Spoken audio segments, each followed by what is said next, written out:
J'espère que vous allez bien. Ce beau lundi matin ensoleillé. Sujet aujourd'hui, mise à jour de la COVID-19. Vous savez, il y a eu des directives gouvernementales qui ont été données. On va actualiser ça dans le contexte du courtage immobilier et des succulents cas vécus. Évidemment, quand mon téléphone sonne, c'est toujours pour me relater des mises en situation qui valent la peine d'être partagées avec vous autres. Donc, c'est dans ce contexte-là qu'on va adresser. Puis j'ai d'autres points, on a d'autres points. Encore une fois, bonjour à vous tous, bonjour aux courtiers de Royal Lepage Humania. J'ai des nouveaux visages, je ne les salue pas personnellement, je leur souhaite la bienvenue. Bonjour aux courtiers de Royal Lepage Humania Centre aussi qui sont là. Je vous parle au nom de l'équipe de direction, je vous parle donc au nom de Christian Bouvette, de Lise Le Chasseur, Maxime Bélan et moi-même. J'ai mon masque. Excuse-moi.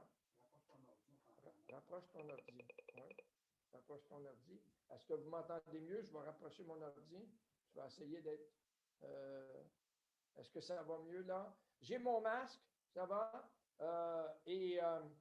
La chanson que si vous êtes arrivé avant 10 heures, la chanson que vous avez entendue, elle s'intitule Grenade. Grenade, oui, explosif. C'est la chanson que le coach des Tampa Bay Buccaneers a fait jouer juste avant la partie du Super Bowl. Vous avez vu ce que ça a fait là, comme tel. Ça a été... Vous n'avez pas trop mal à la tête, je pense, j'espère, ce matin. Là. J'imagine que la moitié d'entre vous, votre équipe a gagné, puis l'autre moitié, votre équipe a perdu. C'était vraiment une partie qui avait beaucoup de signification. Les personnes plus âgées, mon épouse prenait pour Tom Brady. Elle le trouve cute. Elle trouvait qu'il lançait le ballon très bien. Elle ne savait pas dans quelle direction il l'envoyait, là, mais elle le trouvait. Puis les plus jeunes, ben, prenaient pour Patrick Mahomes, qui était finalement le corps arrière des Chiefs de Kansas City. Ceci étant dit, bienvenue. Mise à jour de la COVID-19, succulent cas vécu.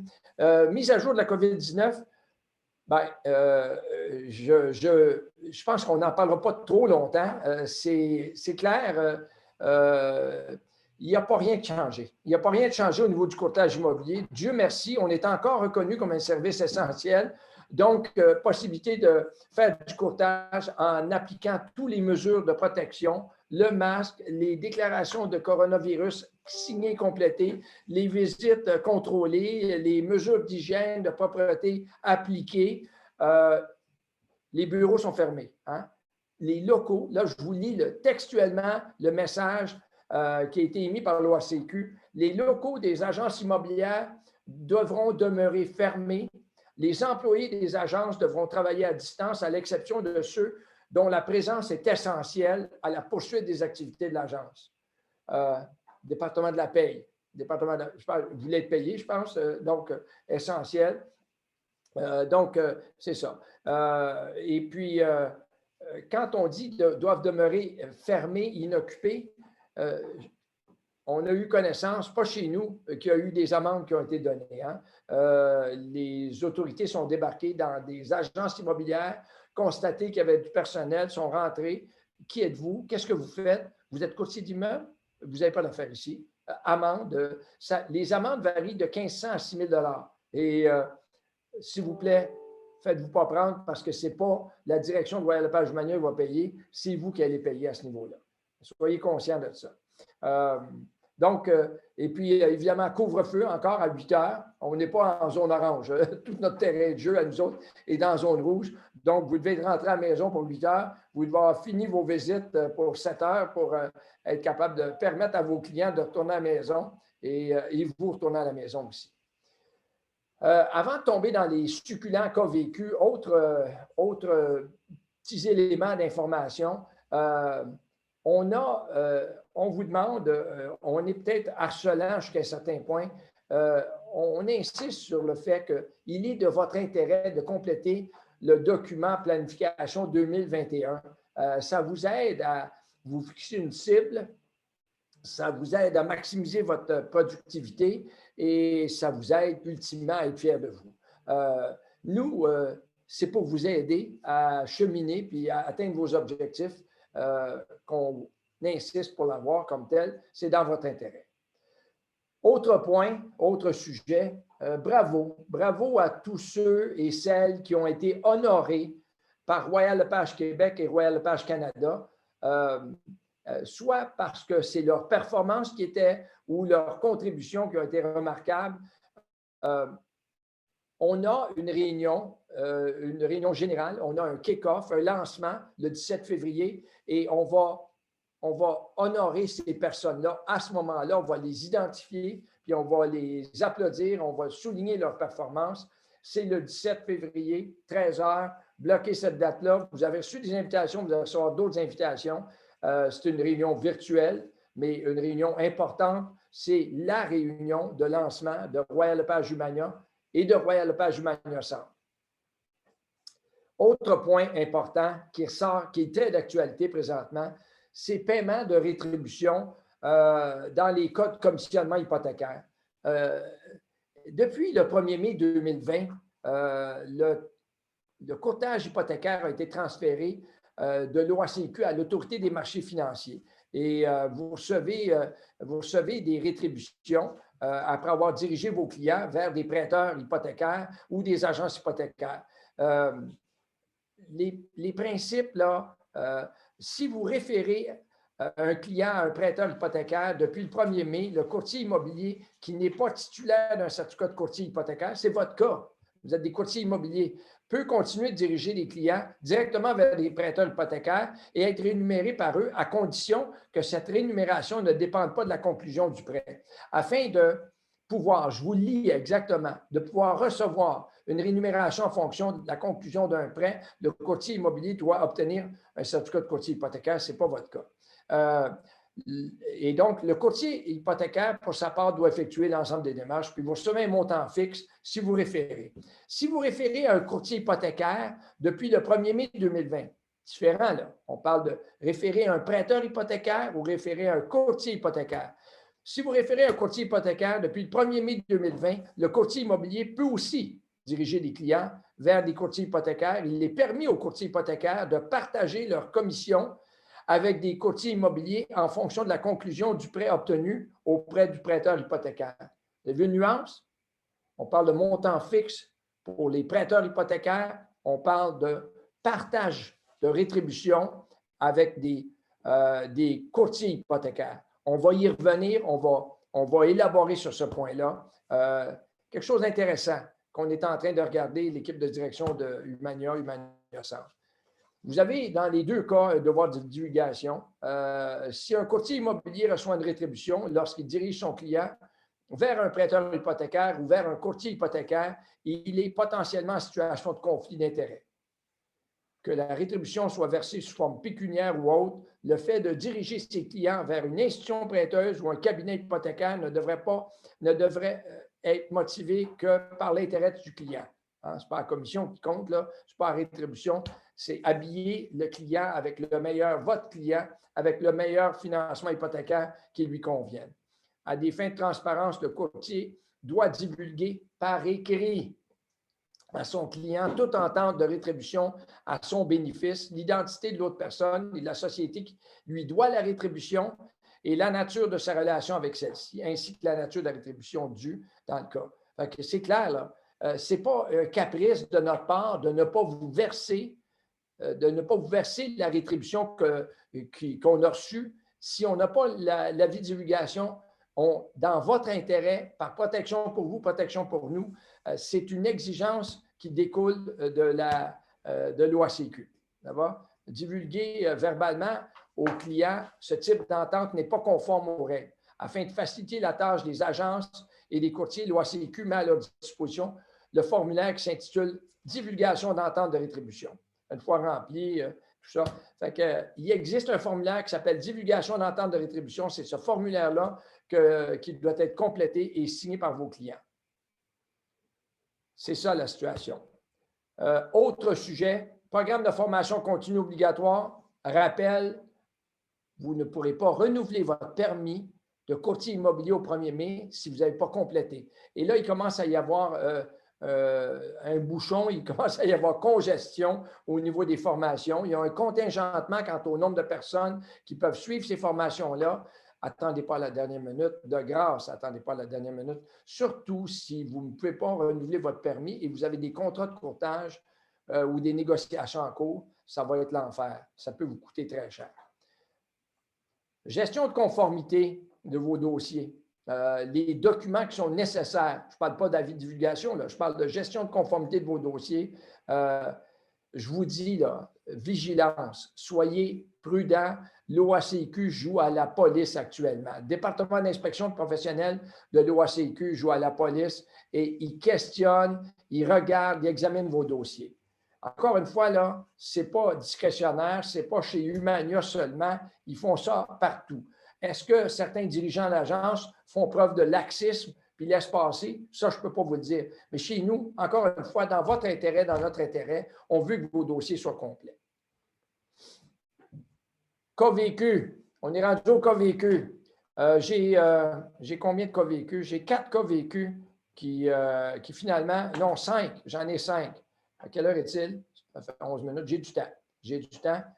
Premier cas vécu, un de vos confrères, Humania, avait déjà signé un contrat de courtage achat. Il a pris l'habitude de ne pas travailler avec un acheteur sans avoir un contrat de courtage achat. Il commercialise ça très bien. Il est capable de le faire comprendre au client. Le client sait. Il part avec ce client acheteur-là. Il finalement fait visiter différentes propriétés, fait des suggestions, propose certains immeubles et finalement, ce client acheteur-là avec lequel il y a un contrat de courtage achat tombe en amour avec l'immeuble pour lequel il y a un contrat de courtage vente. Il est courtier inscripteur et il représente aussi l'acheteur, dans les deux cas avec des contrats de courtage. Qu'est-ce qu'on fait dans ce temps-là? Qu'est-ce qu'on fait? Est-ce que c'est illégal de faire ça? Est-ce que c'est permis? Et pour qui travaille-t-on à ce moment-là? Est-ce qu'on travaille pour l'acheteur? Est-ce qu'on travaille pour le vendeur? C'est une situation là, qui est quand même très délicate parce que vous avez promis à l'acheteur que vous étiez pour tout faire pour lui faire la meilleure transaction possible et vous avez promis à ce vendeur-là que vous étiez pour aller au front puis vous battre pour aller chercher le prix maximum que vous voulez. On a un problème, là. Hein? On a un problème. Ce n'est pas au Québec défendu. Ce n'est pas défendu de se retrouver dans une situation comme celle-ci. Vous avez au contrat de courtage-vente, dans la section des obligations du contrat du courtier, les obligations du courtier au niveau du contrat de courtage-vente, vous avez une obligation qui vous force à divulguer par écrit au vendeur que vous représentez que l'acheteur qui vous amène une promesse d'achat, vous avez un contrat de courtage achat avec. Et inversement, vous avez l'obligation de divulguer à l'acheteur que le vendeur sur lequel il cogne à la porte fait une proposition, bien, c'est vous qui le représentez avec un contrat de courtage-vente. Ce n'est pas défendu, mais vous devez divulguer par écrit et divulguer avant de rentrer en négociation. Ça crée une mise en situation qu'on pourra en parler. On pourrait passer les prochaines 2 heures là-dessus. Je suis en train de terminer un cours que je vais monter qui va probablement avoir des UFC. J'attends l'accréditation de l'OACQ qui va porter sur le contrat de courtage achat. Ça va être très intéressant. À suivre. Deuxième cas vécu. Une de vos consoeurs vend un immeuble en moins de 12 heures. Un immeuble qu'elle a mis dans la vitrine de Centris Matrix. Ce n'est pas elle qui représente l'acheteur. Et un bel immeuble, maison neuve, à toute fin pratique presque neuve, construite l'année dernière et vendue au-delà de 700 000 $. Ce n'est pas une petite transaction. Évaluation municipale, 650 000 $. Je vous donne des chiffres à peu près là. Compte de taxes municipales pour l'année 2020, remis du vendeur à son courtier au montant de 3 500 $. C'est ce qu'on a représenté au courtier de l'acheteur et à l'acheteur. Or, ce compte de taxes municipales était pour 188 jours et non 365 jours. Le nouveau compte de taxes, on n'a pas notarié encore, on notarie en mai. Le nouveau compte de taxes municipales apparaît 2021 au montant de, au lieu de 3 500 $, 8 500 $. 5 000 $ de plus. Le courtier de l'acheteur manifeste l'insatisfaction de son acheteur, clairement. Hein? Entre-temps, la forte demande laisse entrevoir au courtier du vendeur, notre courtier Humania, ainsi qu'au vendeur, qu'il serait possible d'obtenir probablement 50 000 $ de plus que le prix de vente du 700 000 $ ou 705 000. Par contre, est-ce que cette impression-là est toujours la même une fois qu'on va divulguer que c'est 8 500 $ de taxes au lieu de 3 500? Je ne sais pas. Qu'est-ce qu'on fait dans une situation comme celle-ci? Hein? Là, on n'a pas de notarié et on avise le courtier de l'acheteur et l'acheteur sont déjà au courant parce qu'on a acheminé le nouveau compte de taxes et évidemment, sont insatisfaits.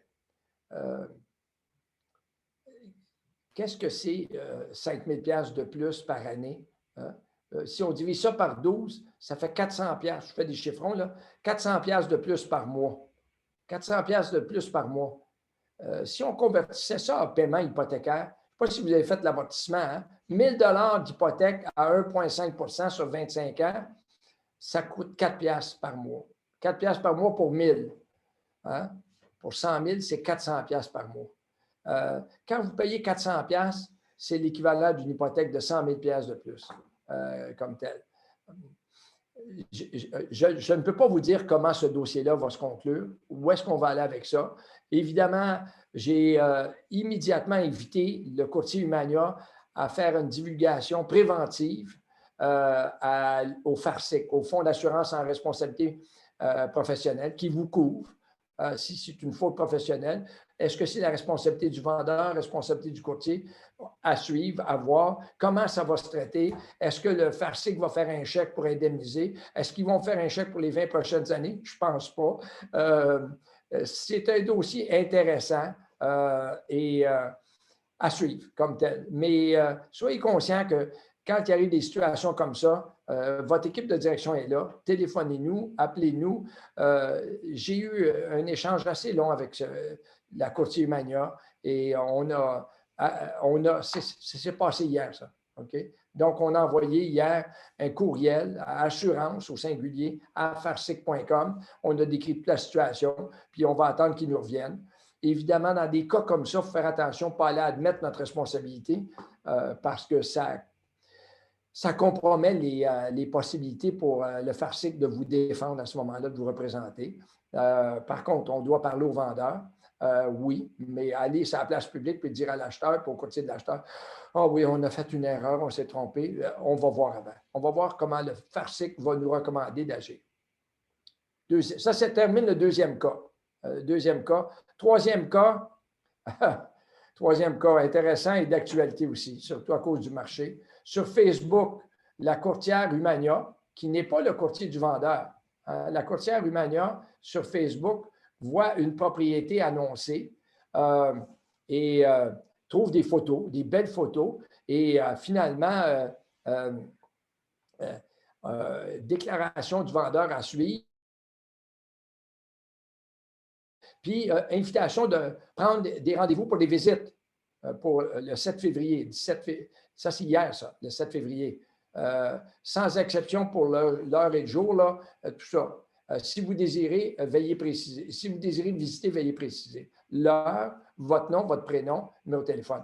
Et évidemment, l'immeuble semble intéressant pour notre courtier Humania qui est un acheteur.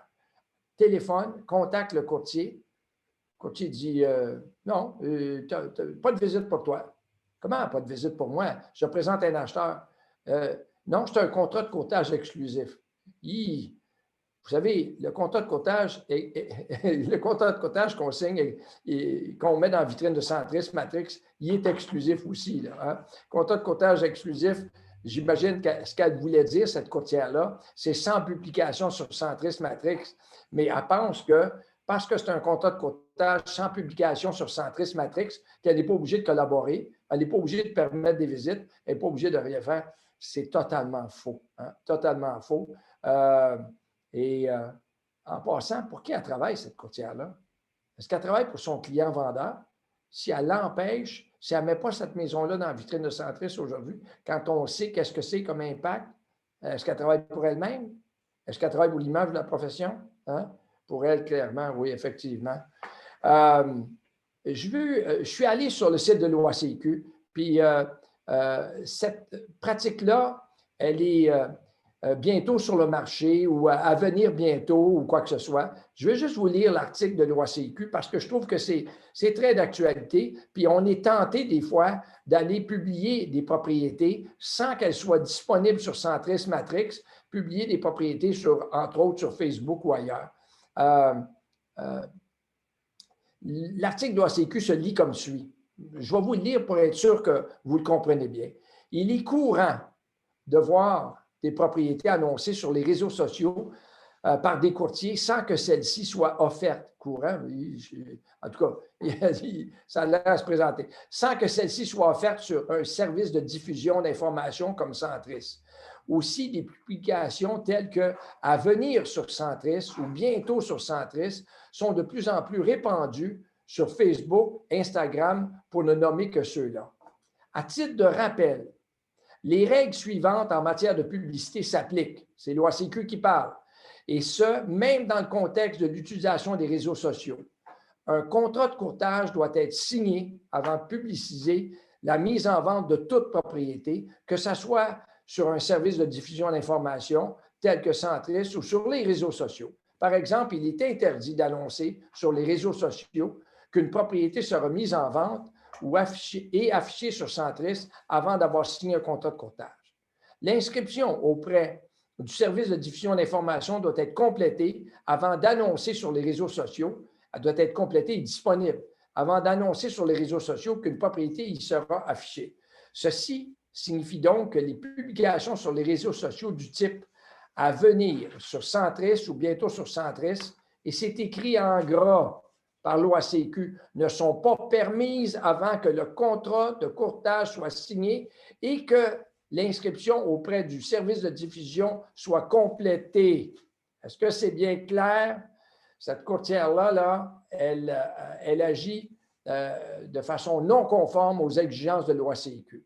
Le courtier doit informer le vendeur de son droit d'avoir recours à un service de diffusion d'informations comme Centris et d'y renoncer. Si le client, une fois informé, décide de ne pas avoir recours à un service de diffusion, et j'ai de la misère à penser pourquoi il ne l'aurait pas, le courtier doit documenter son dossier relativement aux mises en garde.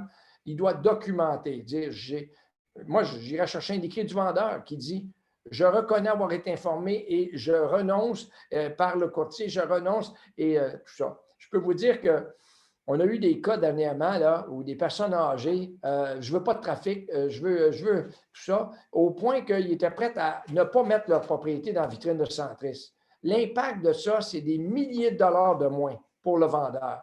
Et je peux vous dire que quand les enfants apprennent ça, ils disent le courtier a pensé à sa poche. Il voulait faire les deux côtés de la transaction au lieu de penser aux intérêts de son client vendeur. Soyez excessivement prudent. Vous ne devriez pas vous lancer dans ça. Faites pas ça. Faites pas ça. La collaboration, c'est la carte qu'on a qui nous permet d'être capable de compétitionner contre. Donc, je ne vous lis pas toute la clause parce que l'article, mais il faut que ça soit clair dans votre tête qu'une pratique comme celle-ci n'est pas permise. Si ça arrive, on le dénonce à l'OACQ, parlez-en à votre dirigeant d'agence. Puis, dans certains cas, je vais prendre l'initiative. Nous, à l'équipe de direction, on va prendre l'initiative de communiquer. On va communiquer avec le dirigeant d'agence. Es-tu au courant que ton courtier ou ta courtière agit de cette façon-là? Voici l'article qui ne lui permet pas d'agir ainsi. C'est grave, là. Cette courtière-là, là, elle a non seulement publié cette propriété-là sur Facebook, mais elle n'acceptait pas de collaborer, ce qu'elle n'a pas le droit de faire.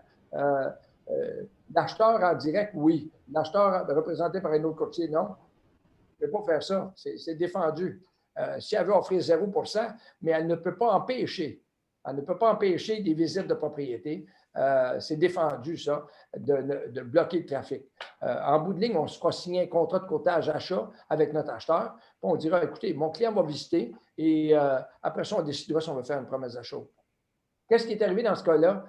Les clients, finalement, ont décidé de laisser tomber. Ça sentait mauvais au point que Ils ont dit, on ne veut pas aller là. Autre cas vécu, comment agir lorsqu'un courtier inscripteur, lorsque comme courtier inscripteur, vous êtes courtier inscripteur, vous venez d'inscrire une propriété, vous recevez une PA avant même d'afficher votre inscription sur Centris Matrix. Ça rejoint un peu la même situation, là. La demande est tellement forte dans certains secteurs que aussitôt que le voisin mentionne, c'est-à-dire que le voisin apprend que la propriété de son voisin va être mise en vente. Hey, j'ai mon beau-frère qui veut déménager, j'ai ma belle-sœur, j'ai quelqu'un dans le bloc qui va acheter. Utilisez donc toujours la clause en question. Cette clause-là, c'est la meilleure façon de retarder les promesses d'achat, l'acceptation des promesses d'achat. Cette clause type-là, elle est dans le répertoire des clauses types. Au niveau des promesses d'achat, elle s'intitule « Instruction quant au délai de considération d'une promesse d'achat ». Instruction quant au délai de considération d'une promesse d'achat, et elle se lit comme suit. Le vendeur donne instruction à l'agence ou au courtier d'informer les acheteurs ou les courtiers qui représentent ces acheteurs-là qu'ils s'engagent à ne répondre à aucune promesse d'achat relative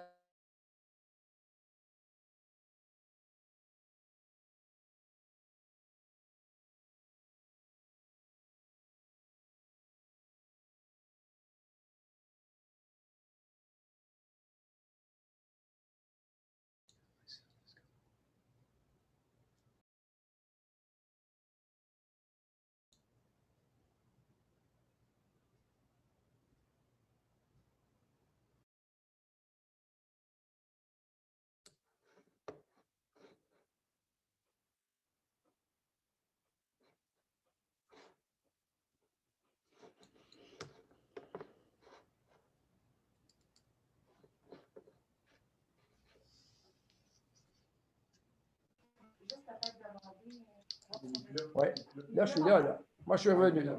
Moi, je suis là, là. Je pense que vous m'entendez, là. Hein? Oui? Non? Oui. Oui. Oui, je suis là, là. Merci. Merci à vous tous pour me saluer. Je recommence la réunion au complet ou... J'étais sur le cas de la clause type à mettre dans un contrat de courtage. Si vous ne l'avez pas mis, faites une modification au contrat de courtage. Instruction quant au délai de considération d'une promesse d'achat. Ça permet à votre vendeur, et ça vous permet à vous de faire les visites sans pression, d'annoncer à toute la communauté des courtiers que, écoutez, le vendeur ne prendra pas de décision avant 8 heures mardi soir ou avant telle heure, et puis vous demandez les promesses d'achat 3 heures avant, vous avez 5, 6, 7, 8, 10, 15 promesses d'achat, et on les regarde calmement avec le vendeur, on élimine celle-là, élimine celle-là, élimine celle-là. Là, on a demandé à tout le monde avant, si vous voulez bonifier, on vous annonce qu'il y a 8 promesses d'achat. À la demande du vendeur, celui-ci vous invite à communiquer avec votre acheteur et bonifier. On ne donne pas de détails, aucune information confidentielle. C'est comme ça qu'on travaille dans l'intérêt du client. C'est comme ça qu'on va chercher le prix maximum. Dernier cas vécu, il me reste 2 minutes. Un de vos confrères, Lumania, inscripteur, donc qui représente le vendeur, a fait confiance à un courtier d'une autre bannière qui a dit que son acheteur avait été préqualifié alors que ce n'était pas vrai. Résultat, 3 semaines de perdu et la crédibilité du courtier Lumania démolie par rapport à son vendeur. Soyez très prudents. La confiance, c'est une qualité, mais des fois, la confiance, ça peut vous faire paraître très mal et ça peut noircir, ternir votre image par rapport à votre vendeur. Quand on dit préqualifié, là, je vais avoir le papier, je vais avoir le nom de la personne qui a confessé votre acheteur. Ce n'est pas juste une conversation téléphonique. Ma Mastercard est payée, mes dettes sont payées, il n'y a pas de problème, tout est correct. Ça ne vaut rien. Okay? Est-ce qu'il a passé, est-ce qu'on l'a confessé vraiment comme il faut? Et moi, j'aimerais ça avoir le nom de la personne qui a signé cette lettre de préqualification-là, de l'appeler et dire, ce client-là, l'avez-vous rencontré? Parce que je représente le vendeur, puis quand j'ai des promesses d'achat, une belle promesse d'achat avec une préqualification solide, bien, je dis, regarde, le financement, là, il est réglé comme tel. 1 minute. 1 minute. Mot de la fin. Mot de la fin. Félicitations. On vient de terminer le mois de janvier. Mois de janvier qui est encore très, très actif. On va en parler plus en détail lors de notre réunion générale, la réunion du 17 février, mercredi 17 février. On vous prépare un beau spectacle à 13 heures. Là. Bloquez vos agendas. Le lancement de Royal Lepage Humania et de Royal Lepage Humania Centre, mercredi 17 février. On va parler du marché, on va parler de l'avenir, on va parler de comment on va honorer nos récipiendaires et on va vous parler de ce qui s'en vient, Sphère et compagnie ou quoi que ce soit. On va faire le bilan 2020, prévision 2021 ensemble. On va passer 2 heures. Puis François va peut-être chanter. Je ne sais pas, là. Il se pratique et il va peut-être chanter. C'est une farce que je vous fais, là. Ils ne veulent pas m'entendre. Hein? Prochaine réunion 17 février. Et on aura aussi notre réunion habituelle du lundi aux 2 lundis, donc 22 février. Mais ça, c'est après. Là, c'est le 17 février qui est la prochaine réunion. D'ici là, portez-vous bien, restez en santé, travaillez fort. On vous aime, on vous embrasse. Merci et à bientôt.